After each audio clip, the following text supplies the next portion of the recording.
Second part নিয়ে চলে আসলাম বিরিয়ানির। এটা কাটা হচ্ছে রায়তার জন্য, দেখতে পাচ্ছ। আমি ভাবলাম ঝিরিঝিরি কাটে, বাট এরকম কুচো কুচো করে কেটেছে ভাই, বেশ ভালোই লাগলো, অন্যরকম বেশ মুখে পড়ছিল। যাই হোক, আর সব কিছু দিয়ে কিন্তু মাটনটা চাপিয়ে দেওয়া হয়েছে, দেখতেই পাচ্ছ। এখন শুধু কষানো হচ্ছে, শুধু কষানো হচ্ছে, যতক্ষণ না হালকা সেদ্ধ না হয়ে যাচ্ছে, তারপরে কিন্তু দমে দেওয়া হবে বিরিয়ানির জন্য। আর কালারটা দেখেছো, অসাধারণ একটা কালার কিন্তু এসে গেছে। আর যেরকম দেখতে, আর মনে হচ্ছে ধরেই খেয়ে নিই। আর বিরিয়ানির জন্যে চাল অলরেডি বসিয়ে দেওয়া হয়ে গেছে, সব কিছু দিয়ে, সব মশলাপাতি দিয়ে। আর এখানে স্যালাড সাজানো হচ্ছে, দেখতে পাচ্ছ। বেশ সুন্দরভাবে ভাই কিন্তু কেটে দিয়েছে, দেখতেই পাচ্ছ, একদম পুরো রেস্টুরেন্ট স্টাইলে।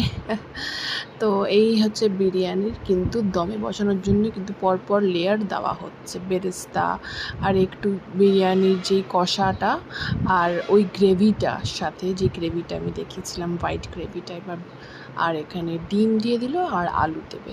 তো এরকমই কিন্তু পরপর লেয়ার, আমরা সবাই জানি যে পরপর। আর বিরিয়ানি মশলা দেওয়া হচ্ছে তারপরে আবার।